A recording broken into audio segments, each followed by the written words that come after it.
আজকের ভিডিওটি হলো এ ফার্মার প্যারাগ্রাফ। এই প্যারাগ্রাফটি খুবই গুরুত্বপূর্ণ, আর তোমরা যারা এটা মুখস্থ করতে গিয়ে হিমশিম খাচ্ছ, আমি একদম পানির মতো সহজ করে এই প্যারাগ্রাফটি তোমাদেরকে বুঝিয়ে দিব এবং ইংরেজি বাক্যের নিচে বাংলা অর্থ লিখে দিয়েছি, যাতে তোমরা অতি সহজে এই প্যারাগ্রাফটি বুঝতে পারবে। তাহলে কথা না বাড়িয়ে চলুন ভিডিওটি শুরু করা যাক। আর ভিডিও শুরু করার আগে চ্যানেলে যদি কেউ নতুন থেকে থাকো অবশ্যই সাবস্ক্রাইব করবে, কারণ তোমরা অন্য কোনো চ্যানেলে এরকম সহজ ভাষায় ইংরেজি রাইটিং পার্টের উপর ভিডিও পাবে না। তাহলে চলুন ভিডিওটি শুরু করা যাক। এ ফার্মার মানে একজন কৃষক। A farmer is a person who gross crops and food for us. মানে একজন কৃষক হলেন এমন একজন ব্যক্তি যিনি আমাদের জন্য ফসল এবং খাদ্য ফলান। 2 number, Bangladesh is an agriculture country, মানে কৃষি প্রধান দেশ। সো দ্য ফার্মার, তাই farmer is very important to us, মানে বাংলাদেশ একটি কৃষি প্রধান দেশ, তাই কৃষক আমাদের কাছে খুবই গুরুত্বপূর্ণ। উপর থেকে শুরু করি।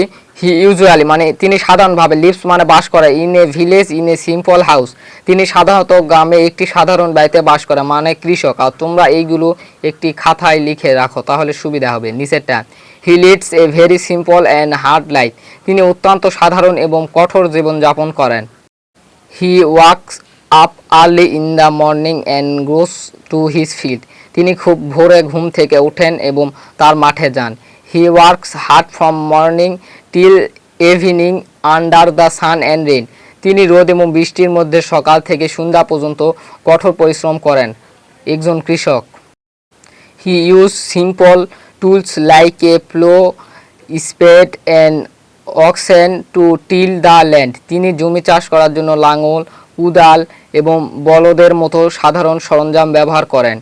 His happiness depends on his crops, তার সুখ তার ফসলের উপর নির্ভর করে।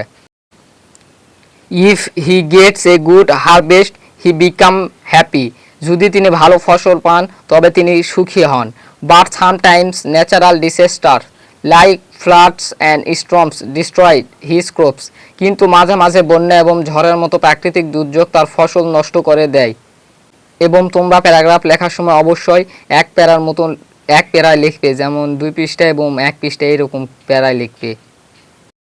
দেন মানে তখন, he and his family suffer a lot, তখন তিনি এবং তার পরিবার অনেক কষ্ট পান যখন তার ফসল নষ্ট হয়ে যায়।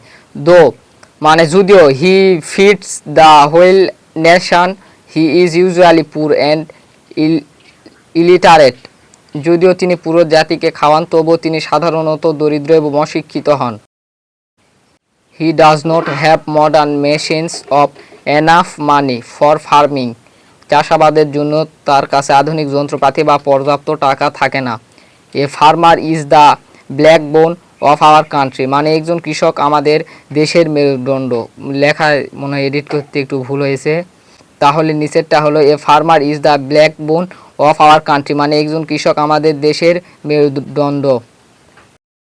ভিডিওর একদম শেষের দিকে চলে এসেছি, তাহলে শুরু করি 1 নাম্বারতে। সো মানে তাই, দ্য গভর্নমেন্ট শুড মানে উচিত, হেল্প মানে সাহায্য করা, দেম মানে তাদেরকে, with money and modern tools, তাই সরকারের উচিত টাকা এবং আধুনিক যন্ত্রপাতি দিয়ে তাদের সাহায্য করা। নিচেরটা, উই শুড মানে আমাদের উচিত, respect all farmers for their hard work, আমাদের উচিত সকল কৃষককে তাদের কঠোর পরিশ্রমের জন্য সম্মান করা। আর চ্যানেলে নতুন হলে অবশ্যই সাবস্ক্রাইব করবে এবং পরবর্তী তোমরা কোন বিষয়ের উপর ভিডিও চাও অবশ্যই কমেন্টে জানাবে এবং ভিডিওটি কেমন লাগলো তা জানাবে, এবং ভিডিওটি যদি ভালো লাগে অবশ্যই লাইক করবে।